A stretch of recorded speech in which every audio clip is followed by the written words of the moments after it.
The girls soccer DVC championship race is coming down to the wire between Naperville North, Waubonsee, and Metea Valley, with multiple games this week impacting the standings. Good evening, Naperville sports fans, and welcome to another episode of NSW. I'm your host, Joe Kennedy. We have plenty of highlights for you today, with many sports being played throughout the week. Let's get going on the soccer pitch, followed by some action on the diamond. We got a highly anticipated matchup on the Naperville North pitch as the host Huskies welcome Metea Valley. Both teams are 2-0 in the DVC, but are on different runs, with the Mustangs winners of 6 straight and the Huskies riding a 2-game slide. The Mustangs hope to unleash their attack with Lily Sidis dribbling, but Husky defender J.C. Sturrock kicks it away to stop the swing. Sturrock cross-kicks it into play with the potential score in mind, but there's Jessica Terada who knocks it away with their head to avoid a disaster. Lucy Burke takes advantage of the stop, so she strikes the net with some air, and it's a Mustang goal. A perfect shot by Burke gives the Mustangs a 1-0 lead. Of course, they won another one with Cindy Bayless, but her kick lands in the hands of North goalie Olivia Oshner. Back come the Huskies on the other end. Isa Polavia tries to tie the game, but the Mustangs unleash Alyssa Gluting, who makes the save. Metea holds its 1-0 lead at the half. Does North have that chance to start the second half? Claire DeCook thinks so, but her kick goes wide. How about on this possession? Nope, not a chance despite a near scare, but a good save for Gluting. However, the Huskies won't be denied right here. Sturrock's free kick goes off the post, but Kennedy Bursch gets the rebound and scores. Bursch with the heads-up goal ties the game at 1. They are back with it, and DeCook hopes to help out, but Gluting tries to stop it. Although when Kylie Janish clears it, it goes off her own defender and in. Oh my goodness, what a turn of events. A wild goal for the Huskies puts them in front for the first time in this game. They hold on from there and win it 2-1. Neuqua Valley girls soccer looks to pick up its second straight win as they travel to Waubonsee Valley. The Wildcats took down Fenwick 1-0 last time out, but are in search of DVC win number 1. The Warriors have a tough schedule to close the year and enter after losing to New Trier and Barrington, both of whom made the Super Sectionals a season ago. Taylor Amadian wins possession in the middle third for Waubonsee and plays a well-weighted ball to Cece Galarza, who's in on goal. Neuqua keeper Quinn Segal comes off her line at the right time for a big save. Neuqua now gets to attack as a cross is whipped into the box to Addison Gusky. She gets it to Alessandra Russo, who one-times the shot off the far post. The Warriors clear it out and we remain scoreless. 12 minutes remain in the first half, and the Wildcats keep applying the pressure on offense. Freshman Gabrielle Smith gets the ball outside the box, and watch this run. She gets free and lays it off, but the shot goes over the crossbar. We go into halftime with a 0-0 scoreline. In the second, Neuqua works the offense down the left wing. Russo's shot across goal is saved by Lauren Bormhoff, but she gives up a rebound. The Wildcats can't hit it home, and it's still tied at 0. Minutes later, Waubonsee quickly works the ball upfield as Tanya Castellan chests one down to Galarza, who flicks it up past the defense. The senior muscles her way into the box, shielding off her opponent before guiding one home past the keeper. About 3 minutes into the second half, the Warriors lead 1-0. 10 minutes later, Warrior Eleanor Oster gets the pass and breaks free with a nice dribble. She unloads from way outside the box and connects for the goal. What a strike from the senior as she puts Waubonsee up 2-0. 23 minutes remain in the game as Emerson Hallahan lays it off to Oster, who gets the attack going down the right wing to Castellan. She works into the box and sends one towards goal, where it bounces off a Wildcat and into the net. The floodgates have opened for Dub V in the second as they lead 3-0. Waubonsee's Katie Chapman wins the ball back and decides to take on half the Wildcat defense. Nequa halts the attack momentarily before the ball breaks free to Chapman, who hits one first time and perfectly over the goalie for the score. The Warriors cruise in the second half and the bench celebrates with the wave. Waubonsee Valley takes down Nequa Valley 4-0 to remain undefeated in the DVC. It's a sunny day at Waubonsee Valley High School for girls soccer. The Mustangs are here to face off against the Warriors. Metea Valley is coming off a 2-1 loss against Naperville North, while Waubonsee Valley defeated Nequa 4-0. About 8 minutes into the first half, Mustang Zoe Kirkman quickly passes to Lucy Burke. She fires the ball down low to get Metea Valley on the board. Mustangs are on the offense as Isabel Leofanti cuts inside and bends one over Waubonsee Valley's Lauren Bornhoff. Metea Valley is now leading 2-0. Mustang Sydney Bayless is on the offense with Waubonsee Valley's Chloe Schaefer on defense. Bayless crosses one near post, but it gets caught by Bornhoff. Later on, Kylie Janish sends the ball off a free kick where Jessica Terada heads it in. It's 3-0 Mustangs. Waubonsee Valley's Zoe Evans sends one into the box. This ball goes flying until Mustang Alyssa Gluting dives in for the save with 19 minutes left. Burke and Lily Sinise work the ball inside the box. Burke shoots, but it gets saved, only for Sinise to hit one home with her right foot. The Mustangs are cruising and headed to halftime 4-0. Going into the second, Zoe Evans passes short to Tanya Castellan on the free kick. She goes for goal but gets denied by Gluting. Cece Galarza is on the ball and she works it to Katie Chapman, who crosses it in. It's a scramble for the ball and a Mustang accidentally taps it in. The rest of the game saw more defense as the Mustangs go on to win 4-1 over Waubonsee Valley. DVC leading Waubonsee Valley hits the baseball diamond for another exciting series against Nequa Valley. The Wildcats won the series last season, but the Warriors hope to flip the script this time around.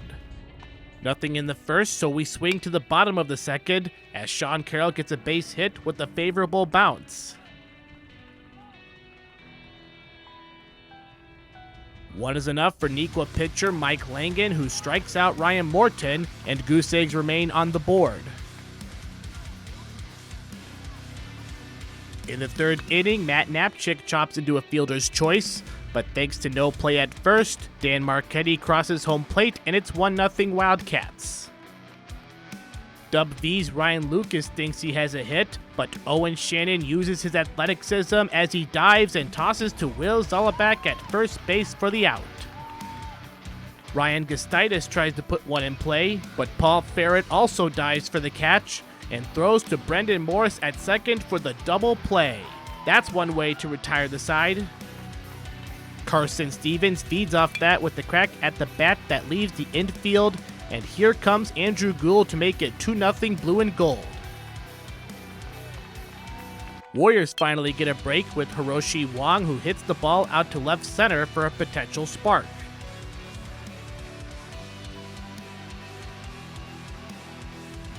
Sean Carroll steps up with the chopper that deflects off the infielder, and that gives Wong the green light to score, and the Warriors are on the board after 4 innings. In the 6th, Langen steals the momentum right back. He absolutely crushes this ball out to left field, and goodbye. A solo bomb by Langen extends the Nequa lead to 3-1. However, 3-1 is one of the most dangerous leads in sports, and Ben Ford shows why with the nuke out to left center, and that one says goodbye with a kiss to the tree. We're back to a 1-run game after the dinger by Ford. The Warriors keep the momentum on their side with Carroll making the out at first. Dub V has runners on in the bottom of the 7th, and Owen Roberts gets his first hit of the ball game, and it's a big one because he brings in Connor Barron, and this game is tied at 3. Ford is up once again, and he comes to the rescue. His hit goes over the center fielder's head, and then Noah Pylon turns on the Jets, turns the corner, and slides home safely to win the game. The Warriors complete the comeback and take it over Neuqua 4-3. One Naperville native, along with a North Central Cardinal, have signed NFL contracts. We'll have more after the break. You made a cow. Actually, it's a piggy bank. My inspiration to start saving. How about a more solid way to save? I'm listening. Well, BMO helps get your savings habit into shape with a cash reward every month you save. Cash reward? And there's a cash bonus when you open a new checking account to get you started. Wow. Anything you can't do? Mugs. Neuqua Valley graduate and UW Platteville defensive lineman Justin Blazik, along with North Central wide receiver D'Angelo Hardy, have signed free agent NFL contracts. The two were arguably the best Division III players in the country at their positions, and now have a chance to prove it in the league. We have more with our latest feature story here on NSW. For most Division III athletes, they simply play for the love of the game. However, two football players with ties to Naperville are among the few D3 stars to sign NFL rookie free agent contracts this spring. Neuqua Valley alum and UW Platteville defensive lineman Justin Blazik, along with North Central wide receiver D'Angelo Hardy, both signed their contracts shortly after the 2024 NFL Draft. Only 5 D3 players out of thousands managed to secure rookie contracts. It means everything, especially coming from that Division III level. You always believe that you can play with anybody, and to finally get that opportunity, it just proves that other people are starting to believe the same thing. So it's been super cool to see that. Blazik signed his deal with the Cincinnati Bengals, while Hardy signed with the Baltimore Ravens. It's rare for D3 players to play in the NFL, but it is possible. It shows that if you simply can get on the field, you can be found at the next level. You don't just have to be at a U of I or a Minnesota or Wisconsin to have the opportunity. It's more important that you're worrying about yourself and your controllables and making yourself the best football player that you can be, so that you're putting yourself in a position to be seen and be recognized. After graduating from Neuqua Valley in 2019, Blazik excelled as a standout defensive lineman at UW Platteville, earning All-American honors in 2022 and 23. For Hardy, NFL scouts have been keeping an eye on the Cardinal program since his first quarterback, Brock Rudder, was signed as an NFL free agent following the 2019 season. As a sophomore, Hardy started to gain interest from those at the next level. For D'Angelo, it was a little bit ahead of the game, because when teams were coming in 2021 to see Andrew Kaminsky at receiver, every single scout would notice D'Angelo and ask who number 6 was. Number 6 finished his career with an NCC program record 58 receiving touchdowns, breaking Kaminsky's record to go along with 246 career receptions for 4,253 yards. His stats were eye-popping, but the person he is, in addition to the talent, made life easier for Spencer and the Cardinals. One of the first things I noticed about him early on, whether it was his freshman year or sophomore year, was he's very coachable, in that it didn't take a lot of time to correct things. He could take a rep, do a little bit of it wrong. You could tell him, and then the very next rep, he did it right. Blazik heads to rookie camp with another former D3 player and someone that North Central and Hardy are certainly familiar with. The craziest part about it is there's actually another guy that the Bengals signed, a wide receiver out of Cortland. It's another D3 school up in New York. I've been in touch with. His name's Cole Burgess. It'd be really cool. Both of us get an opportunity on the same team, especially so. Burgess and his Cortland Red Dragons defeated Hardy and the Cardinals in a thrilling 2023 Stag Bowl by the score of 38-37. Despite signing free agent deals, Blazik and Hardy's journey to playing in the NFL has only just begun. They have to make the team through rookie minicamps, OTAs, and other mandatory camps before getting a shot during training camp and the preseason. Blazik looks forward to the opportunity and shares some advice for those looking to make it to the highest level. You're going to have to work. I mean, everybody's going to tell you that, but you got to believe in yourself. And then just start doing the work and make it meaningful. You know, believe in the work that you're putting in and that it's making a difference, and you'll see that it truly is. In these complicated times, local news has never been more important. DailyHerald.com lets you stay connected to your community, wherever you are. The Naperville Police Department needs your help to solve crime and bring offenders to justice. When you submit tips to Naperville Crime Stoppers, you help keep our city one of the safest in the nation. Tips to Naperville Crime Stoppers have helped solve hundreds of crimes and recover over $7 million in drugs, property, and cash. Remember, tipsters remain anonymous and receive cash rewards up to $1,000 if their tips lead to an arrest. Call the tip line at 630-420-6006. You may have that one piece of information that solves the crime.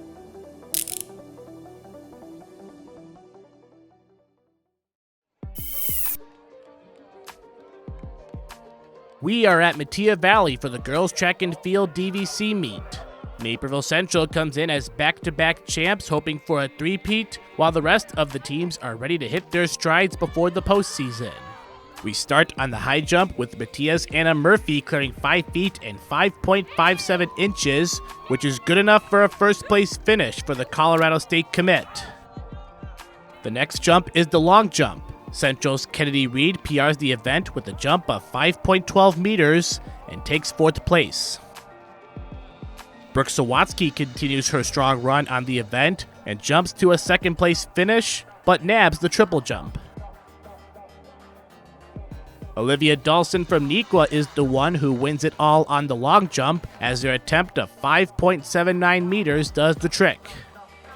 Now let's go racing in the 4x1, a race that starts off tightly with Mattia's group of Michaela Morell, Janiyah Hood, Ariana Hammonds, and Kyla Harris edging out Nequa's group by the skin of their teeth and finishing with a time of 49.35 seconds.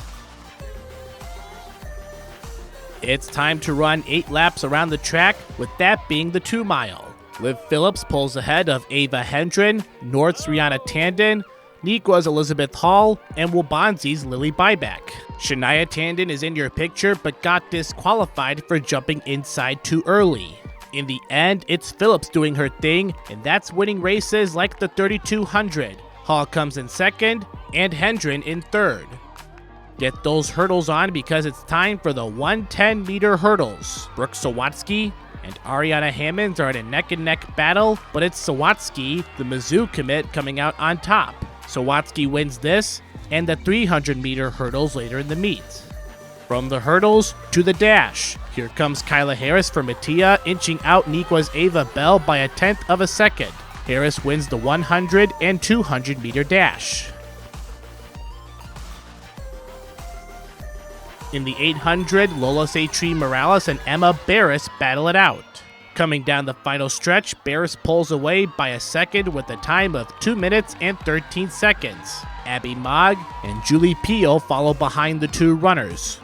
Returning to the relays, the Central squad of Valencia Ingram, Adeline O'Neill, Paige Owens, and Maya Williams demonstrate their powers by flying over the finish line first in the 4x2, leaving their competitors in the dust.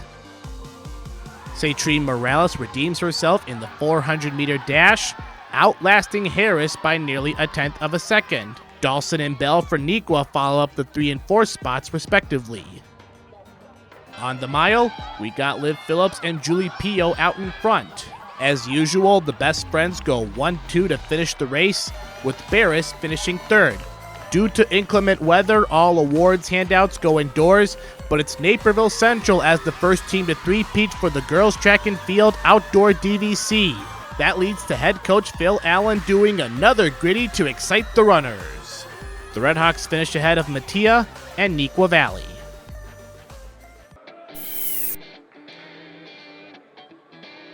We have a boys gymnastics sectional at Lyons Township, and it's the first one fully under the IHS GCA. Naperville Central, Naperville North, and Downers Grove North are among the schools to make the trip. The host Lions finished second at last year's state meets, while Naperville North was in 8th. First on the floor exercise is Brady Bechtel from Naperville Central. He performs a V-sit to start, which he holds, then finishes with a front flip twist. Bechtel finishes tied for 7th in the event. Following is Downers Grove North's Thomas Radovikius, who attempts a cartwheel into a front flip and finishes it off with a somersault. He scores an 8.65. Closing out the floor exercise, Naperville North's Finn Coyle starts it off with a somersault. He then loads into a cartwheel backflip with a score of 7.95. Jack Halima navigates through the pommel horse, tying for 5th place with a score of 7.7. Bechtel, the Red Hawk, also tied for 5th place. He swings, then perfectly lands with a 7.7 as the Naperville Central coaches and gymnasts congratulate Bechtel. In the still rings, Tim Engman keeps his lower body balance upright, swinging into a triple backflip.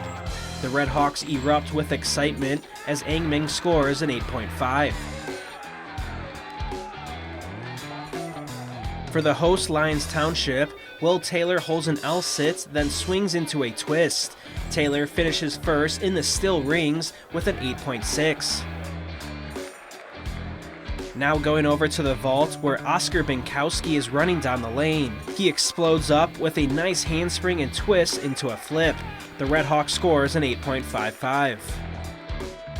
Naperville North's Matas Badrika now attacks the vaults. He springs up and flips before sticking the landing and getting a score of 8.35. Engman is now up on the vault, and watch this routine from the Red Hawk. He twists back and flies through the air before sticking the landing. It gets him going, and he finishes in 2nd place with a 9.15. Back to Taylor of Lions on the parallel bars. He's been strong in every event, and this sequence here helps him secure a top 3 spots in every category. His score of 9.05 gets him 3rd. Let's check in on Mark Chalar of Hinsdale Central, who now attacks the horizontal bars. He gets first with an 8.55. Wrapping up the meet with Halima of Naperville North as he prepares to exit the bar. He dismounts for an amazing landing, and it's good enough to finish in a tie for 1st place in the horizontal bars. Halima finishes in 3rd place in the all-arounds, while Will Taylor takes home 1st individually.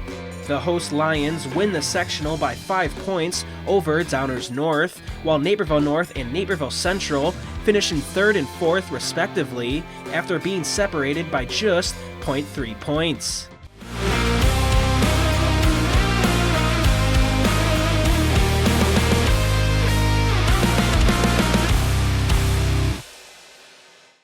It's playoff time in boys water polo, and Neuqua Valley's Milan O'Connor comes up clutch with a goal from down under. The Wildcats take on Sandburg in the sectional quarterfinals. Early in the 4th quarter, Neuqua trails 6-5 and looks to tie it up. Wildcat Jack Oetker passes it cross-pool to O'Connor, who reaches back and fires one in for the goal. We have to see that one again in slow motion as he does whatever it takes to throw it on net. It would be a back-and-forth game between the two sides, with the Wildcats winning in the final minutes. We'll wrap up the show after the break with our first sectional championships of the spring, and then our final play of the week. You made a cow. Actually, it's a piggy bank. My inspiration to start saving. How about a more solid way to save? I'm listening. Well, BMO helps get your savings habit into shape with a cash reward every month you save. Cash reward? And there's a cash bonus when you open a new checking account to get you started. Wow. Anything you can't do? Mugs. BMO.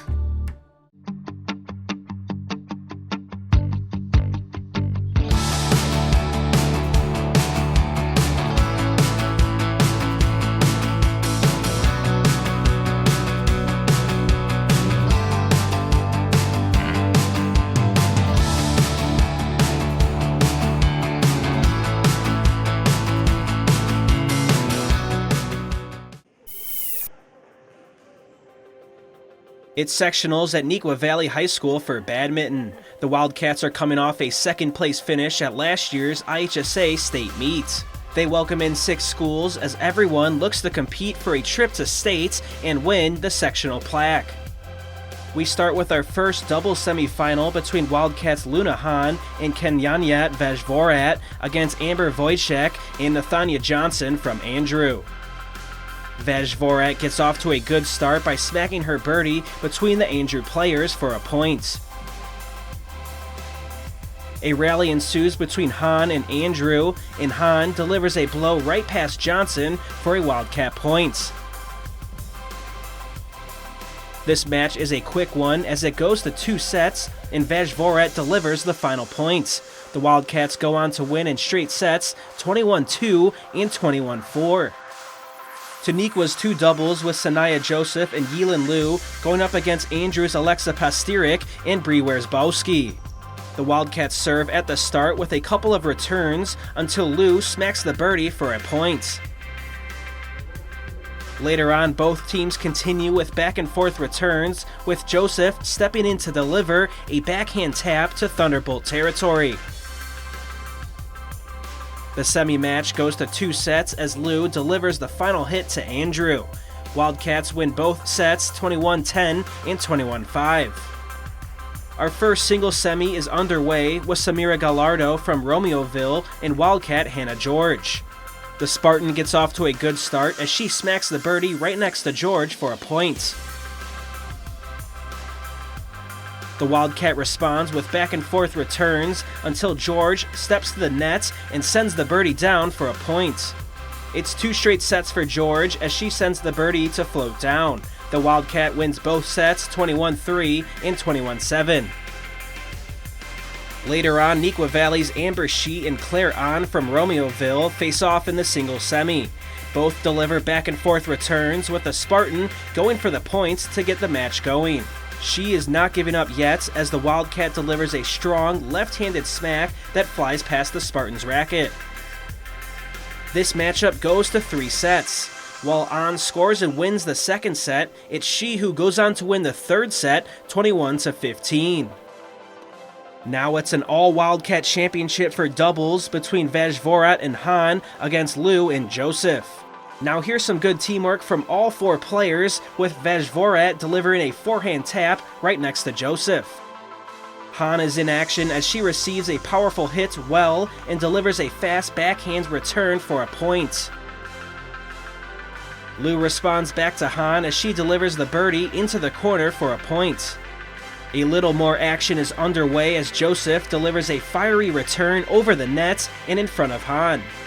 The match ends with Vajvorat sending a fast birdie to Joseph, who just hits it into foul territory. The 1 doubles team of Vajvorat and Hahn win the final in straight sets 21-7, 21-5.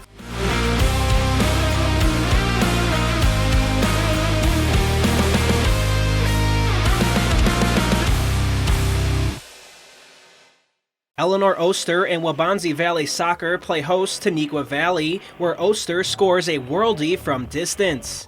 The Warriors look to build on a 1-0 lead in the second half. Oster gets the pass and breaks free with a nice dribble. She unloads from way outside the box and connects for the goal. What a strike from the senior as she puts Waubonsie up 2-0. Let's take one more look at the play. She puts her laces on the ball and lets it fly.